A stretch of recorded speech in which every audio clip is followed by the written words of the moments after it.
Hi, I'm Carter. Today we're doing a headliner replacement. We're going to be removing this old headliner from the roof, removing all the glue that's stuck on there, and then putting a new one on. Let's do it. As for the underside of the roof, we need to pull back sort of the overlap from the headliner around the sunroof, as well as here. And we're going to be using these rubber gloves because this glue is super sticky. And yeah. So as for this back section here, the headliner kind of comes over here and then you just peel it. Pretty much same for the top, but the issue is the sort of fabric tape, as well as on the sunroof, there's this rubber piece, and it's important to note that on each section of these fabric tape pieces, there's like a staple here, which is used to, rubber piece goes over, and then headliner comes in here, staples it in, so this little protective rubber piece holds. And so yeah, they literally are just staples, as you can see there. Otherwise, we're good to flip this over, and the sunroof, the headliner is wicked easy to peel off, just comes right off. But the issue now is we got to get all this old glue off. So this glue is actually coming off remarkably easy, just using rubber gloves. Pretty much the entire roof has already been scraped off, and it's only been, a few minutes. At least for the edges where the glue is a bit more intense. Still, it just requires some scrapes. So you don't gotta really require much tools or anything like that. Just if you have some rubber gloves you're willing to sacrifice, this does the trick. So here's the preliminary, I guess, wipe down. This is all just by hand. It took maybe 5-10 minutes. Pretty impressive. So what we're gonna try is, at least for these really thick sections on the corner, rather than spend all this time rubbing on it, we're gonna try brake cleaner out just to see if it gets rid of that adhesive, as well as, although this is clean, it's still pretty sticky. So we're gonna see how it goes.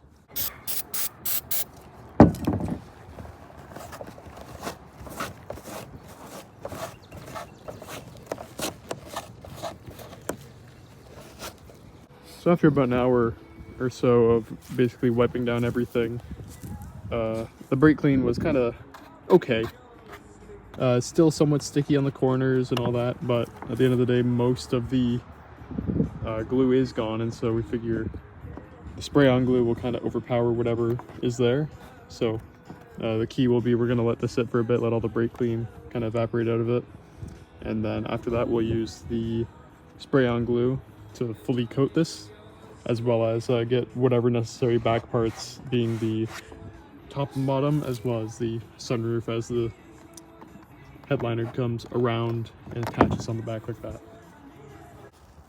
So we're currently fitting the raw headliner material over the ready-to-go roof, and the plan is, well, first we need to cut some of this excess off because it's a bit ridiculous, as you can see. Cut that extra little bit of excess off, and then we'll be doing it sort of one half at a time, where we'll be kind of peeling the material back, using the spray stuff on both the roof and the headliner, pushing it down, really making sure that all of this is filled up, and then repeat on the other side. We're starting on this side because this is more flat, and this side has the holes for the sunroof and the reading light switches and the sun visors, so we're going to try that.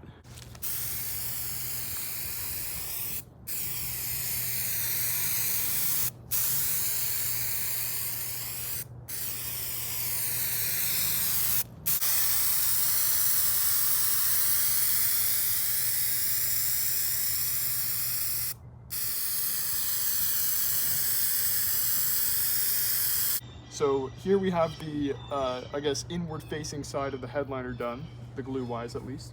We used the 3M headliner glue, and I'm happy with how the sunroof and this top section turned out, but as you can see, there's a lot of creasing on the grab handles, as well as a major crease down below the sort of rear reading light.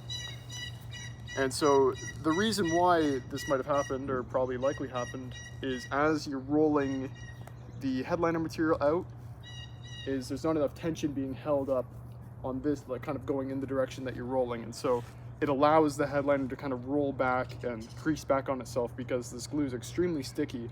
And so if you're planning on doing this job yourself, really make sure you're taking care to make sure tension's good, as well as you're obviously filling in all of the gaps and making sure it's making proper contact, because otherwise it'll roll back and you'll have the crease like that, as well as down there and over there. But overall, I mean, not too shabby, at least for our first amateur try. So we're gonna basically get the glue going on the back here, because we need to have the headliner kind of pull back and attach to there, as well as on the sunroof and on the bottom. So we have the headliner standing up on some boxes right now, and right now we're just going to be cutting off all of these excess points. So along the sides here doesn't need any overlap, so we can pretty much cut it right to that size. But of course we need to have holes for the grab handles, the sun visors, the reading lights, and obviously a bigger one for the sunroof. But we need to account for the about ½ inch-ish of space here that we're going to be gluing and then kind of peeling back to lock it in. And same goes for the back and front. So here, all of the excess has been cut off. Again, for these sides, you can just pretty much bring it right up to the edge, because these aren't being glued in. What matters is you have extra room to apply the glue to this sort of area, and then fold it over, and of course maintaining good softness here, I suppose. So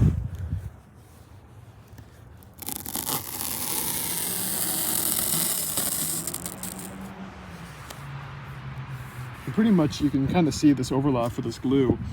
This is pretty much where we need it to be for the headliner, or for the headliner, for the sunroof, because you know, you get about a ½ inch, 2/3 inch type distance there.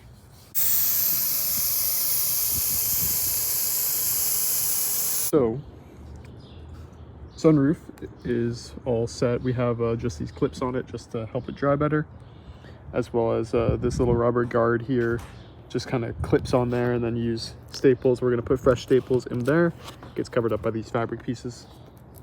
Otherwise, all of the trim holes for everything are good. These are good to literally just hang out like this though, because the actual units come in, they clamp in, they screw in into the roof. So I mean, it's perfectly fine if these are like that. And then obviously the top part is good, and you can see down there everything is all smooth here, which is good. Only issue is we had at the back, we ended up not cutting enough, or we cut too much material off, and so you can see that's exposed. So we might use an extra little patch of material, or use like a little sort of badge just to get something on there to cover it up. So that's a loopsie, but otherwise I'd say it turned out quite well. We'll let this dry overnight and then put her in tomorrow.